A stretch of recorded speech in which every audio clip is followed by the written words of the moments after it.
Have you ever had that feeling that you're just a fraud, even when things are going great? Or you find yourself totally frozen, just terrified of making the wrong move? Well, if that sounds familiar, you are definitely not alone. That little nagging voice of uncertainty? That's self-doubt. And it turns out, it's a pretty universal human thing. So let's dive in and figure out what's really going on inside our heads. This quote from actress Edie McClurg, wow, it just hits the nail on the head, doesn't it? Self-doubt isn't just some vague bad feeling. It's a real barrier. It can literally stop us from reaching our potential, from sharing what we have to offer the world. It's a powerful force, for sure. But, and this is the important part, it's one we can absolutely learn to manage. All right, so here's our game plan. First, we're going to figure out what self-doubt actually is. Then we'll do a little digging to see where it comes from. After that, we'll look at all the sneaky ways it shows up in our lives. And finally, the best part, we'll get into some real strategies to tame that inner critic.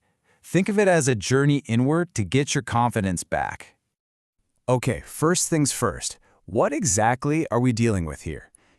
Before you can face off against something, you got to know what it looks like. So let's get a really clear psychological picture of what self-doubt is and what it isn't. Now, this is where it gets really interesting, because we tend to lump all these feelings together, but in psychology, they're distinct. For example, you can have pretty high self-esteem. You generally like who you are, but still have crippling self-doubt about, say, your skills at a new job. It's not that you think you're a bad person, it's that you're just deeply unsure if you're good at that thing. This helps us zero in on that very specific feeling of uncertainty.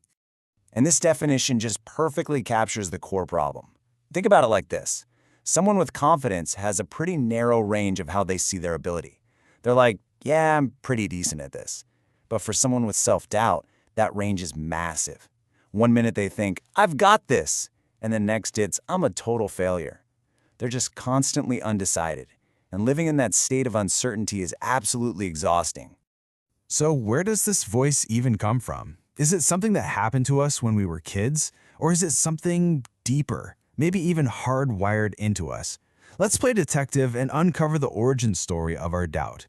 Well, according to the famous psychologist Erik Erikson, the seeds of doubt can be planted super early. We're talking toddler age, between 18 months and 3 years old. This is when we're trying to do things on our own for the first time. And if those attempts are constantly met with criticism or overprotection, that feeling of shame can harden into a lifelong pattern of doubt.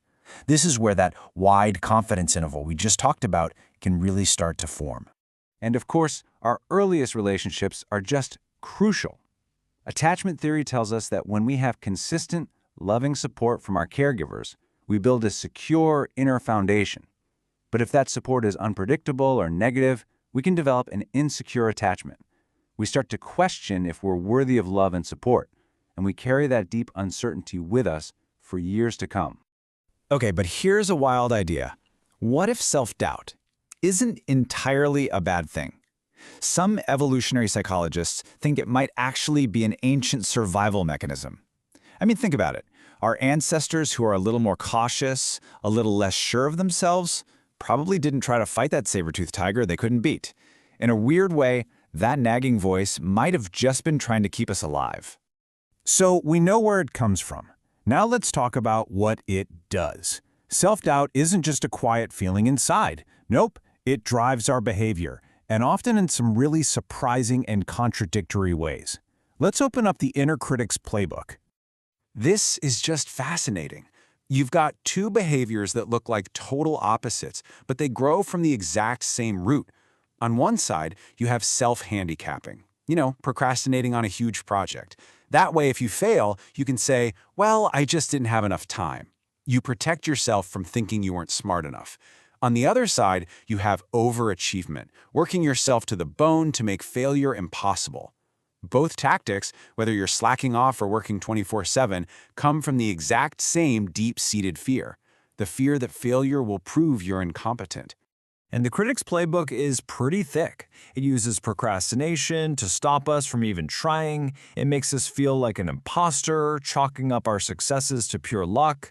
It can trap us in paralysis by analysis, where we're too scared to make any decision at all. The list goes on, but the goal is always the same: to keep us playing small. Okay, we've met the critic, we've seen its dirty tricks, but now for the good news. We're not powerless here. Not even close. We can learn to manage this voice. So, let's get into the practical, proven strategies for rewriting that internal script. This right here is the absolute most important first step.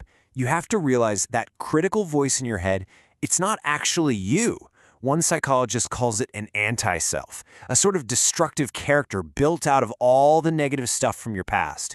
The moment you stop identifying with that voice and start seeing it as something separate from you, everything changes. So here's a powerful 5-step exercise you can actually do. First, just start noticing the voice when it pops up. Second, write down what it says, but phrase it as a you statement. So instead of "I'm so awkward," write "You're so awkward." See how that creates some distance? Step 3, talk back to it with a more realistic and kind I statement, like "I'm a good person, and I'm learning to be more confident." Then, connect the dots. How does this voice make you act? And finally, the bravest step, do the opposite of what the critic tells you to do. Now, if self-doubt is a really big struggle, getting professional help can be a total game changer. There are lots of great options. CBT helps you spot and challenge those automatic negative thoughts. ACT is cool because it's about taking action based on your values, even if the doubt is still hanging around. Mindfulness, of course, helps you become more aware of your thoughts without judging them. And there's this really neat one called IFS, which sees the inner critic not as a villain, but as a part of you that's trying to protect you, even if its methods are, well, a little messed up. A huge part of this whole process is learning to tell the difference between your inner critic and healthy self-reflection. The critic is harsh, it's absolute. It says, "I'm so stupid." But constructive reflection is curious, it's objective. It says, "Okay, I made a mistake. What can I learn from this for next time?" It's a massive shift from beating yourself up to just getting better. And that really brings us to the heart of it all. The goal isn't to completely obliterate that inner critic in some epic internal battle. It's about cultivating self-compassion. It's about learning to treat yourself with the same kindness, the same patience, and the same support that you would easily offer to a friend who is going through a tough time. So I'm going to leave you with this final thought to chew on. We spend so much time and energy doubting ourselves, our skills, our worth. But what would happen if we flipped that around?